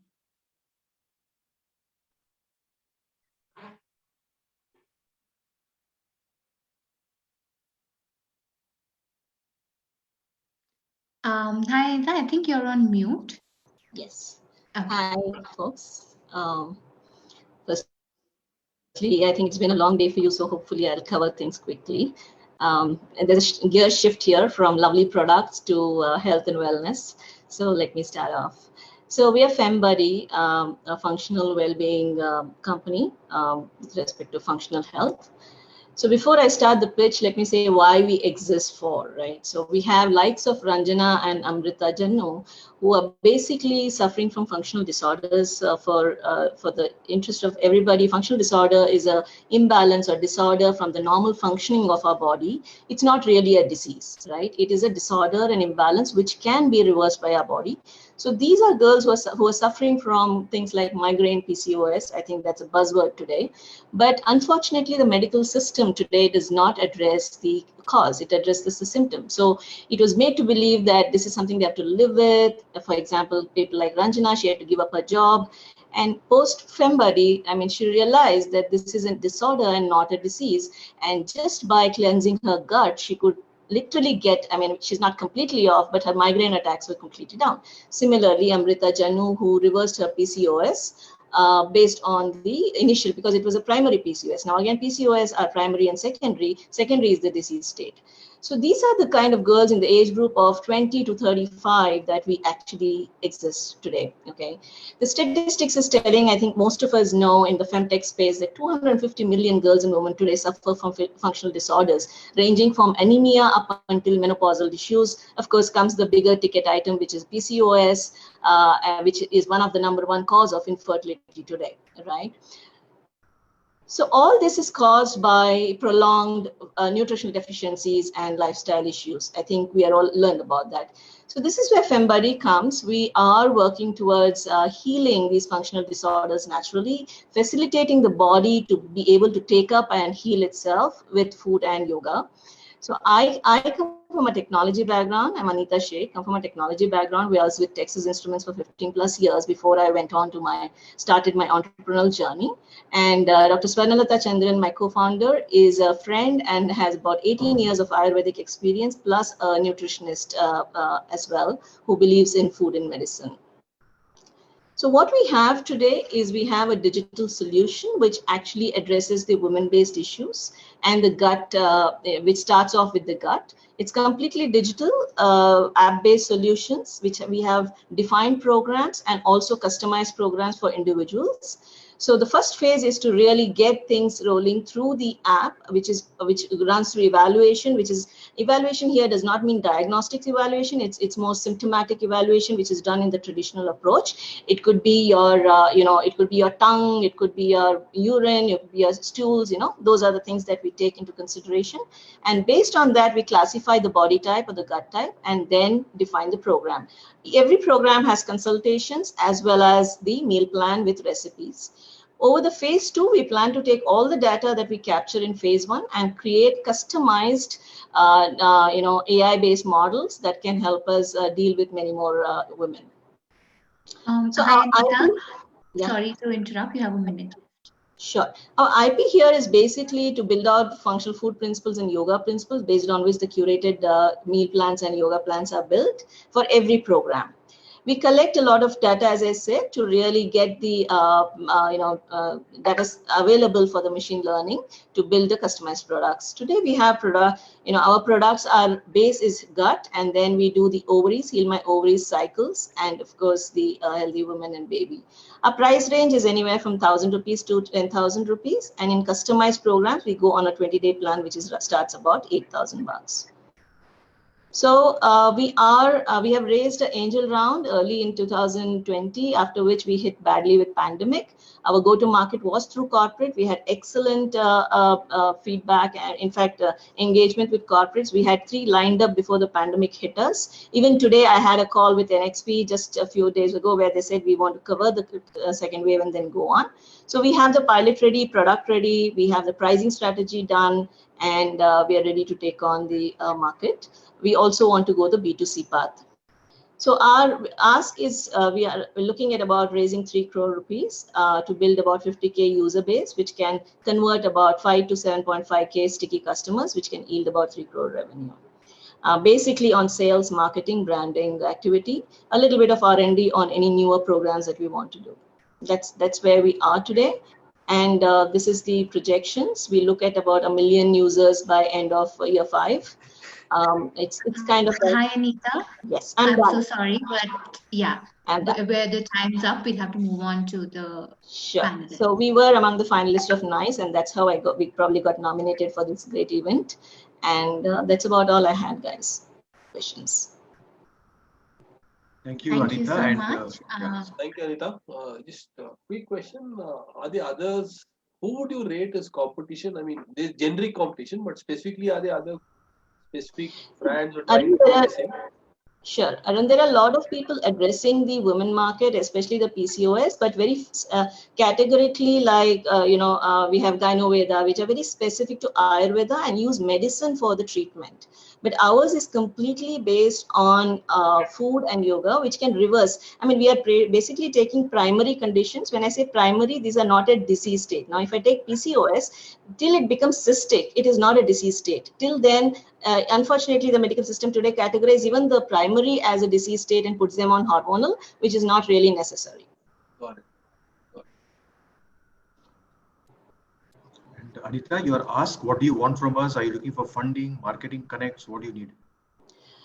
Good question. I think today where we are set up, Mr. Shastri, is that sales is something. That's, if we can get connects, that's awesome, because I think it can build by itself. But yes, we are looking at funding so that we can, go on branding, because there is a lot of interest. We have met likes of Intel's. Of course, I told you we've done sessions at Intel's, Flipkart's, and all Microsoft's. Everybody believe that this is something they want to do. In fact, they want to engage with us on a consultation model with our naturopath so that they can address the women mind and body issues. So there's a lot of opportunity, but today we are stuck with this pandemic, which is not a priority for corporates as of today, but surely it will open up for us. Okay, thank you. Thanks. I did not have any questions, Anita, but I just wanted to compliment and appreciate the fact that an amazing mix of founders, right? So there's one on the engineering and the other on the actual subject matter expert. Day in, day out, we see a lot of pitches, and that's something we really look for. And needless to say, and hence even the pitch is like superb. I love the entire pitch. It is on the data guy in me is very happy. The emotional guy in me is also happy, right? So both are like super wonderful. Really loved it. Thank you. Thank you. We have another lady who's amazing, Dr. Vinuta, who's a vice president of Naturopathy Association. She's also an excellent, lady. So thanks for that. It really gives us that motivation that the team looks good. Thanks, yeah. And Anita, if there's some way that you can do a virtual session, even for 20 minutes talking about all this, we'll arrange something from TIE for you, okay? Sure. That'll be great. We do webinars. We are open to doing a lot of educational aspect of it, especially the gut angle, which today is so relevant in the COVID times from the immunity angle per se. I'd love to do it, Yeah, definitely we'll work that out for you. Do we have any more questions from the panelists before we move on to our last participant? Best wishes, Anita. All the very best. Thank you. Thank you so much. Thank you, Anita. Thanks. Thanks, guys. Thank you for the opportunity, guys. Thank you. Bye. Thank you, Anita. Absolutely. Moving on to our last participant for the day, Niharika from Volor Alta Medical Logistics. Hi, everyone. I do not have the access to share my screen. Anita, I think you'll have to stop share. I did not. Oh, I'm so sorry. Just hold on. I'm unable to, yeah. It's fine. It's fine. I think I'll be able to do it now. I think it's done. Yeah. Yeah. Are you able to see my screen, everybody? Yes, Niharika. Okay, great. So hi, my name is Niharika and I am the founder of Volar Alta. Our mission is to ensure that no life is lost due to the unavailability of time-critical medical essentials. We started in February 2020, just 1 month before the world was hit by COVID-19 pandemic. So moving on to the problem statement, India's preventable mortality rate is 2.4 million people annually, of which 1/3 is due to poor access to healthcare services. So we believe that we could have saved those 8 lakh people if our healthcare system was truly inclusive. So medical essentials, especially cold chain items, are often unable to reach hard to access hospitals and rural health centers. Given that rural areas basically tend to house large proportions of the most marginalized segments of our society, they suffer the most from the lack of this access. So we're building an end-to-end 24/7 logistics network for instantaneous transport of medical essentials like vaccines and blood packs, and eventually we'll move on to organs as well. We will achieve this by integrating 3 cutting-edge tech solutions. First is custom beyond visual line of sight drones. This would be basically like a combination of multi-rotor as well as fixed wing VTOL drones, which will be used for intra as well as intercity deliveries. Second is cold chain enabled drone storage payloads, which will be equipped with IoT enabled locking mechanism. And third would be the supporting technology, which will be built on blockchain to create a tamper-proof database of demand, delivery, and drone flight log tracker. This is how it will work. The customer will first place a request on our app. Our database will then locate the nearest available stock. An appropriate drone will be deployed with an empty storage payload. On reaching the drone hub or hospital, the health worker will securely load the items. The drone will then travel to the destination where items will be retrieved using a double factor authentication, and thereafter the drone will return to its home base. Coming to our progress and plan of action, the basic idea is to clear regulatory requirements, conduct necessary trials, and onboard initial set of hospitals in the first 2 quarters, followed by a full-fledged ramp-up of operations thereafter. We've partnered with the KEM Hospital Group and are fortunate to be supported by NSR Cell Bangalore, IIM Bangalore, IIM Nagpur, Atal Innovation Center, and most importantly, the Maharashtra State Innovation Society. Due to this support, we are currently in the final leg of receiving a permit to conduct long-range trials, which, by the way, is the first step to conducting a full-fledged commercial, to receiving full-fledged commercial operating permits. Our team comprises 2 co-founders, the head of KEM and his team, and an advisory board of 8 highly accomplished personalities from the medical and legal domains. Given that COVID-19 has made the medical industry more accepting of newer technology, now is the best time for us to start delivering medical essentials to rural hospitals in a manner that is fast enough to save lives. So this brings us to the end of our presentation. We have a conditional approval from the British Council and GIZ Germany, where they're willing to fund 33 lakhs for conducting the feasibility studies. Since our business involves integration of cutting-edge tech solutions, apart from access to funds, I would love to have your opinion on 2 things. First is go-to-market. Whether it's the good strategy to rely on grants or CSR support funds, and most importantly, if you could share some tricks of the trade for successfully closing deals with government organizations, since they will be our major customers. And secondly, build versus buy. So I'd like to understand what factors will go into deciding whether we should build or buy various components of the value prop.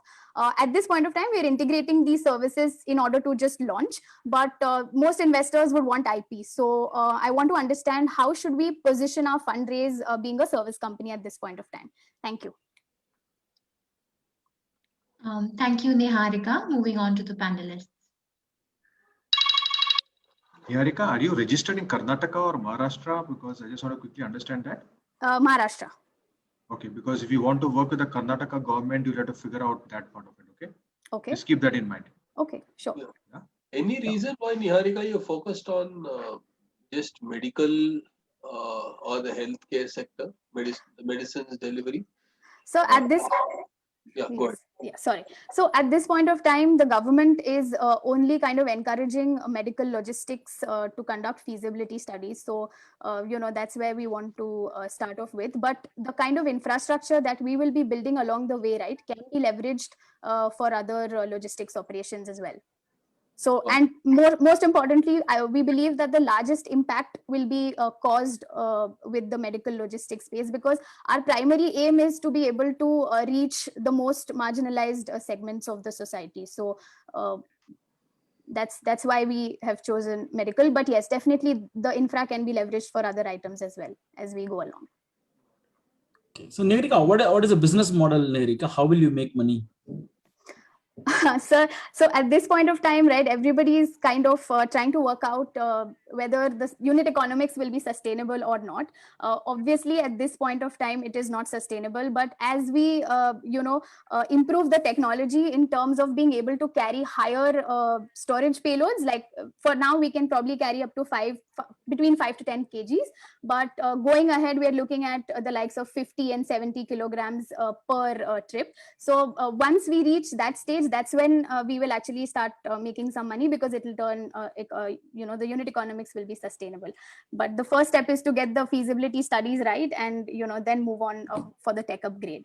Before going to move unit economics, I want to understand. My assumption is from the pitch. What I understand is the problem we're solving is on the last mile delivery. Is that correct? Yes. So, and then the pharmacy is going to pay you, or the end consumer is paying you. Who is going to pay you for? Because you are going to charge for your logistics, right? Who is going absolutely. It will be a per delivery fee.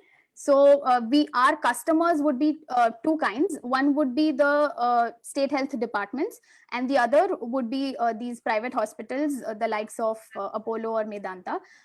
There are 2-3 use cases which we are, exploring at this point of time, wherein even these private hospitals, they want, since their campuses are huge, they want within their campus itself, they want to conduct drone-based deliveries to transport one item from one location to the other. So there are 2 to 3, things that we're exploring at this point of time. Okay. Thanks. Thank you, sir. I'll take some of your questions, Niharika. You said you have 2 questions, but you did ask 4 questions, if my notes are right. So those were the 2 value-added benefits that you gave. But I'll pick a couple of them. Dealing with government organizations, with all due respect, patience is the key. In fact, anything B2B as a business, they have to be ready for very long journey, able to talk to multiple stakeholders, because governments change and their agenda changes and all those things. So that's the second part of it. And many a times, personally, I believe if you're going through certain liaising officers, right, the right ones, there is a good likelihood that it can happen. And also the narrative is going to be very, very important. Like you had the deck today. I don't know if there is a possibility that you could create one, either an animation video or an actual video itself.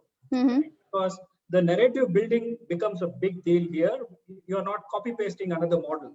You're not another Uber or another Airbnb, right? Right. So the narrative build will really matter. And you can also choose at a district level or some things like that. Usually the DCs are far more risk-taking compared to state level. So there is almost nil, right? So you can choose certain districts. And on the second part, on the build versus buy, I'm in the space of open innovation. So basically what I do is I tell, hey, let's not build anything. Let us work with others. At your stage, right? Because as I was telling to somebody else, the variables are way too many. I was just jotting down what business are you in? Supply chain, inventory, cold chain, drone, blockchain. You are like a, complete, BE computer science actually, right? So with that, please keep the number of variables low. If there is a partner who can help you with blockchain, absolutely yes. Similarly, drone, it is a fast evolving world. please go with that. A partner who can help with all the regulatory. I mean, luckily you're part of various good incubators. They can help. Your role should be a very good orchestrator. If you try to play every other instrument, it is going to be a 7-8 years of only Saraswati. Absolutely, sir. You're right. Yeah. So right. So like basically when you spoke about inventory management, that is where KEM Hospital comes into picture, because they not only have cold chain facilities, but they also have a place where they stock all their inventories for the rural health and primary health centers. So we are on the same track as you've suggested. But having said that, the problem is, sir, then how do we tackle the question that comes our way? What is the IP that you are bringing to the table? So then how do we position our fundraise in order to convince the investors that even if we are an orchestrator, it is still a good investment opportunity? Hi, Niharika. I'm so sorry, Sarvana, before you answer that, we are, the time is up, so we'll have to move on. We can definitely get in touch with them offline and of course, continue the conversation. Sure. Thank you so much. Thank you for your feedback. Thank you. Thank you, Niharika. Best wishes, Niharika. Well, that was that were all the participants for the day. I'd like to hand it over to Geeta Ramamurthy for the rest of the evening. Yeah. Saravana, Subramanian, and Arun, a friend of Rajiv or a colleague of Rajiv, you right away accepted when I called you to be our investor mentor advisor today. And what is your experience today so far? Yeah, the experience has been very good, Geeta. I think the quality of startups, the maturity of the entrepreneurs, and also the varied things that they're doing. So I've been very impressed with the breadth of startups and also where they are and what they're trying to do. So very encouraging. Yeah. Very nice. Subramanian? So it's very heartening to see a lot of entrepreneurs or living their dream and living their passion.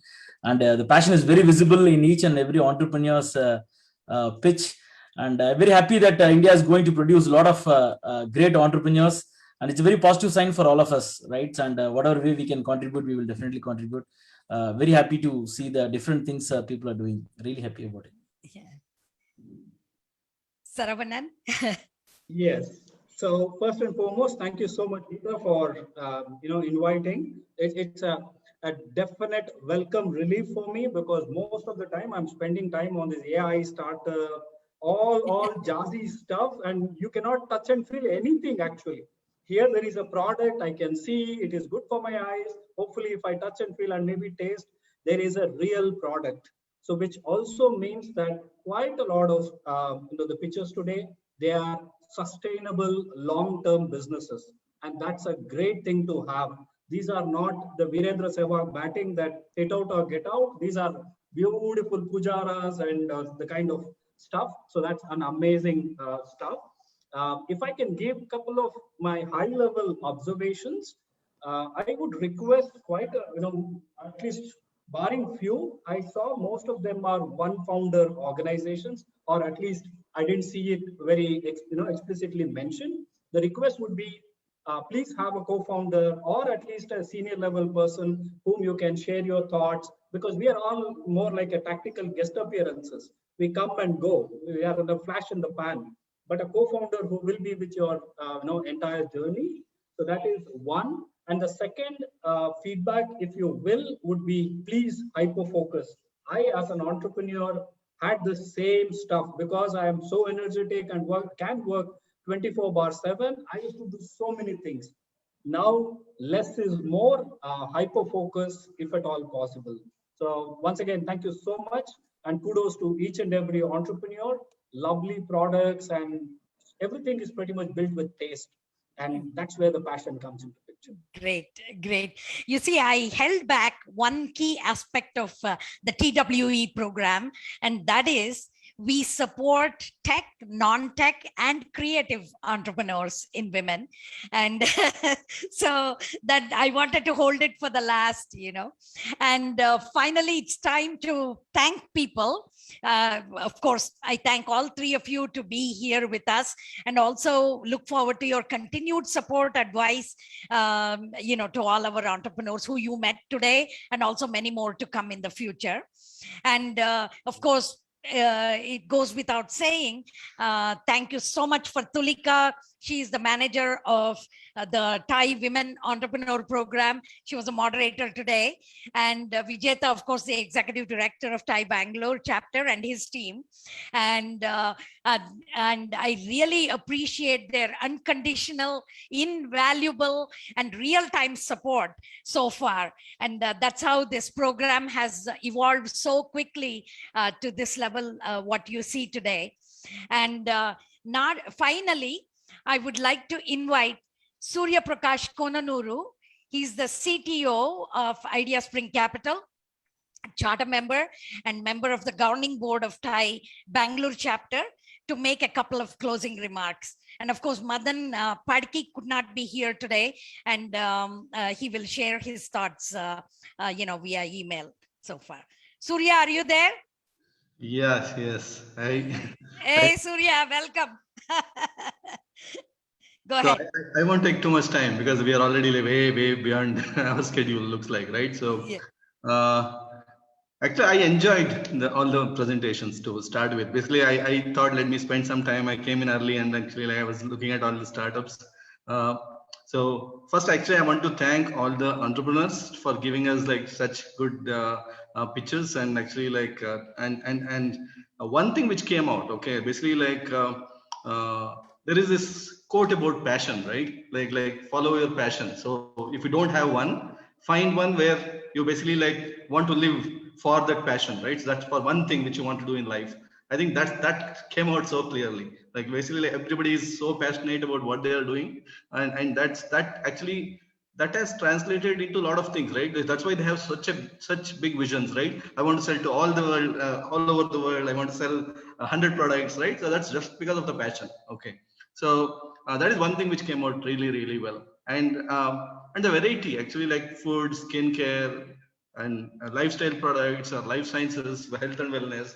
There's so many different things, and finally a drone startup. Okay, so and so much variety, right? And one thing which also came out is the social angle which everybody is bringing in, right? So otherwise, usually, like as you know, we see a lot of startups, but since we are very tech focused in Idea Spring Capital, we don't see so many of the social angle startups, right? So that's a very refreshing thing for me to see that.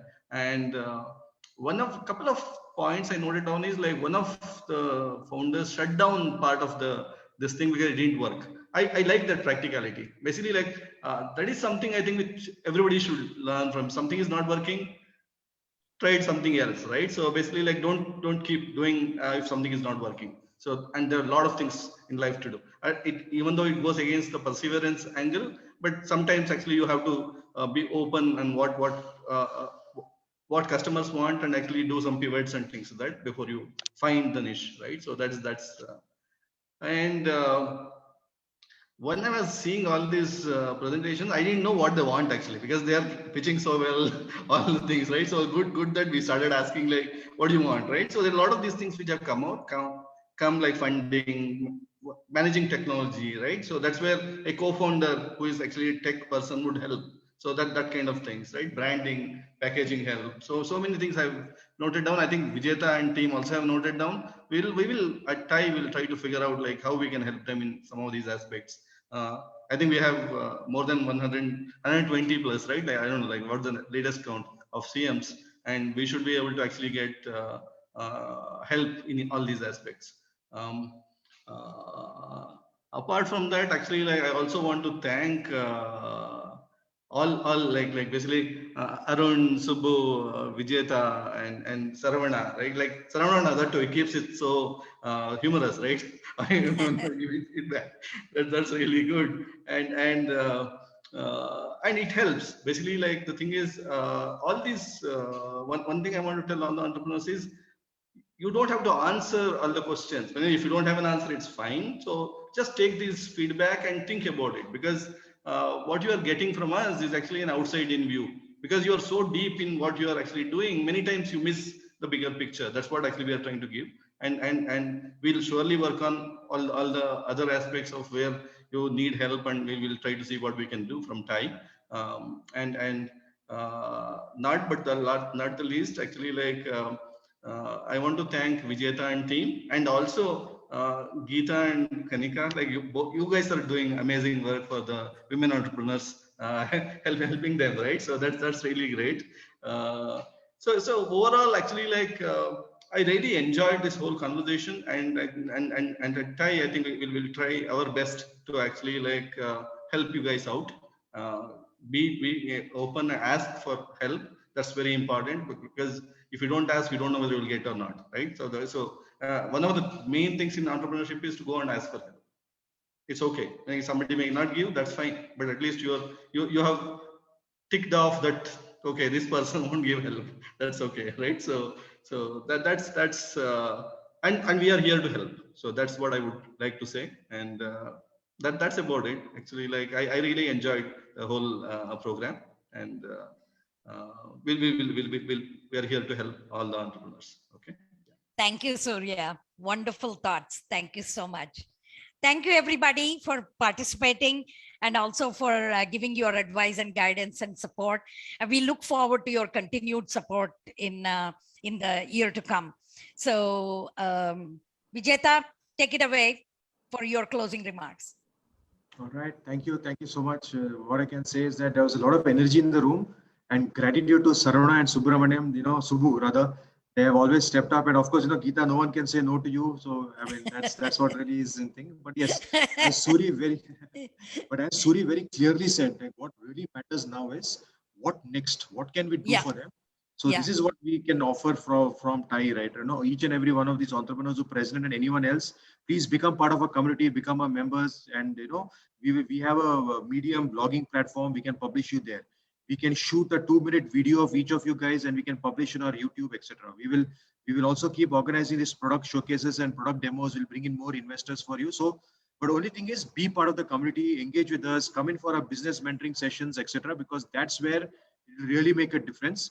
Of course, people like Madan Padki, Sanjay Anandram, they are also part of other communities and organizations like NICE, Game, BBC, etc. And this is where we have been able to bring in a lot of value.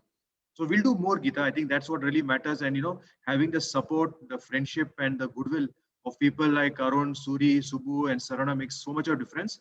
And of course, Tulika and team, and she did a wonderful job. We want to do more, and that's what we care about. That's what we are passionate about. And let's do it together. Let's have fun with this. And we'll also enjoy our tea, and like how Sarana is having right now. And Subbu is having right now. Yeah. And Arun, thank you for joining us. We'll keep you posted with all our developments. Thank you. Thank you, Arun. You have always been there for us. Arun, whenever we request him, he steps up and he's he does. He does. Yeah. No problems at all. Thanks for inviting me over. I think Rajiv couldn't make it because he had some other engagement, but luckily I was able to clear calendar. Yeah.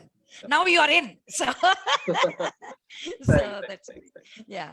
So thank you all very much. And till next time, we will be organizing these type of events at least once a month. We will get you involved in those. Sure. And the last word is for all the women founders, please apply for the TiE Women Entrepreneur Program. The applications are open till 30th. You have to be a bona fide co-founder, Karnataka registered, early stage or late stage. Please apply. Up for grabs is $100,000 as the first prize. Don't lose it. Don't miss out. Become a member of TiE Bangalore. Go through all our workshops and mentoring sessions, and let's enjoy life. All right. Thank you. Thank you. Bye. Thanks, everyone. Bye-bye. Thank you, everyone, and have a good evening. Take care, Thank Tulika. you. Thank you, Bye-bye. thank you, Tulika. Thank you, Geeta. Thank you.